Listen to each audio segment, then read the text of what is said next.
Well, good morning, everyone. My name is Sandy Shaw. I'm the MPP for Hamilton West, Ancaster, Dundas, and I'm also the official opposition environment critic.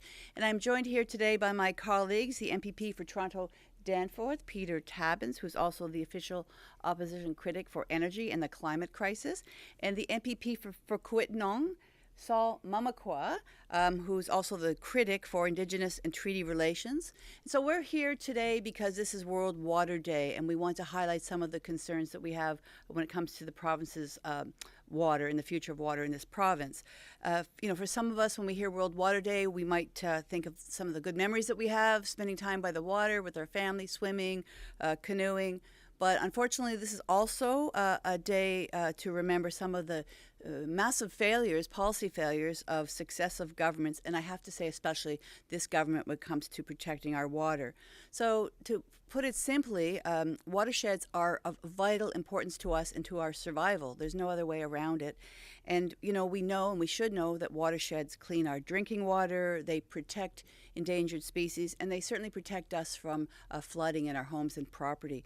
But unfortunately, what we see here in the province of Ontario is a government that is taking us backwards when it comes to protecting our water. We see a government that has essentially fired scientists. They ignore advice from the Greenbelt Council, and really, it cannot be said any other way. They've kneecapped conservation authorities. Conservation authorities that have done so much work for so many years with their authority to protect our water and our watershed. So it's the crisis is real, and we're here to highlight that like that today on World Water Day. We know that water, and especially our watersheds in Ontario, is vital to our personal survival, and it's important to the health of our communities. And instead of dragging us backwards, we should be doing everything we can to protect its long-term viability. So that's why we're here today, and that's why I'm tabling 4 motions that call on this government to protect our province's water. I'm calling, number 1, on the Ford government to expand the Greenbelt by working with farmers, municipal leaders, and with Indigenous communities.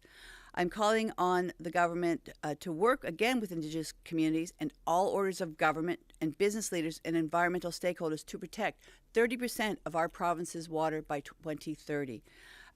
We here believe that water is for life and not for profit, so we are asking for a public review of the government's permit to take water process, the permit to taking water process, particularly when it comes to bottling water in the province. And finally, we believe that this government should base all decisions about water on what is in the best public interest and one that honors treaty obligations. So we're calling on this government to develop a transparent and comprehensive provincial water strategy for all of us and for future generations. And before I close, I want to thank the hundreds of thousands of Ontarians who do this work every day to protect our water.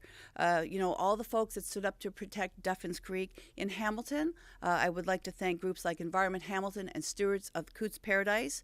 There's the Wellington Water Watchers, Gravel Watch, Indigenous water protectors. I especially would like to remind all of us of the work of Josephine Mandamin, who walked all of the Great Lakes in her senior years to highlight the importance of the Great Lakes to all of us. And so there are so many more that we need to thank, but we here appreciate your work and respect your work, and we need to keep going. And with that, I will now pass this to my colleague, Saul, to say a few words. Thanks, Saul.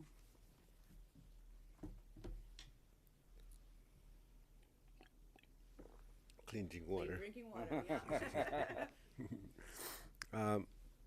Thank you, Sandy, for the motions. Thank you for the invite. I think it was in 1993 when the United Nations enacted to have a World Water Day. And it's really important that that's 30 years ago. And I know that in February 1, 1995 is when Niskanaga had their boil water advisory. And it's important to acknowledge,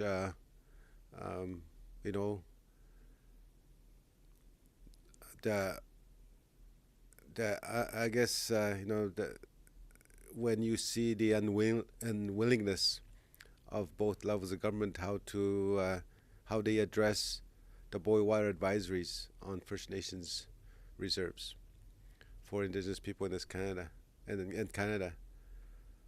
It seems like sometimes that we are in a different Ontario, a different Canada, because of the treatment of using jurisdiction not to do anything.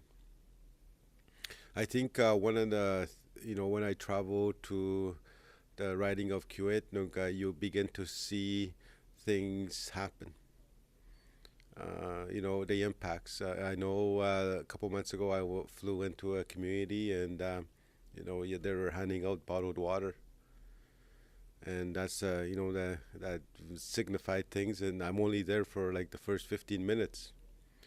And when you stay overnight, you start feeling the examples of the impacts. And, you boil water, bottled water, to make coffee the next morning, But the more you stay, the more you talk to people, the more stories that you see of how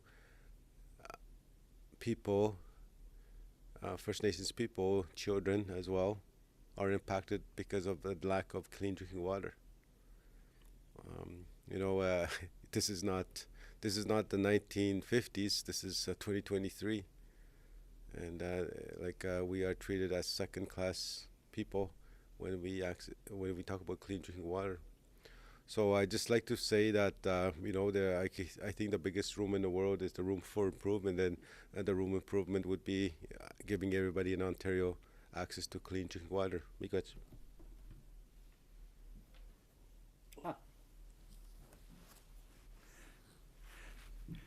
thank you both. This is a very significant series of motions that are being brought forward. People in Southern Ontario take water for granted. In the North, clearly they don't. Negligence, colonialism have meant that people face very difficult relationships with water. Here in the South, we think that things will be fine. We're beside Lake Ontario, all is good. The reality is that the water regime, the water climate is changing, and it's going to be changing quite dramatically. We need to prepare for it. MPP Shaw's motions are an important part of that adjustment. People should realize that we are seeing changing water conditions here in Lake Ontario. 5 years ago, the Pickering Nuclear Generating Station had to shut down 4 reactors within about 5 minutes because algae in Lake Ontario was clogging the cooling pipes. That had not been a substantial problem in the past. The lakes are changing. We're going to see, without a doubt, increased drought, and we're going to see increased flooding. We need to make sure that our water supplies are protected so that we will have drinking water. We need to make sure that we have protections like the Greenbelt to deal with flooding. People should be aware that within the last 3 years, there was a flooding event in New York City that led to 12 people being drowned in their basement apartments because that city didn't have the sewers, the water pipes to take away excess water. Well, here in Toronto, we need to make sure that we are protected against such flooding. And again, MPP Shaw's resolutions will address that. This government has been sitting on its hands for the last 5 years. It needs to take action now to respond to a climate crisis that is deepening, not letting up, but deepening. Thank you. I want to thank both of my colleagues. As you can see, we're very committed to this issue, and we are here to answer any questions that you may have this morning. Thank you very much. Thank you both for joining us this morning. Thank you. Pleasure. Thank you, Sam.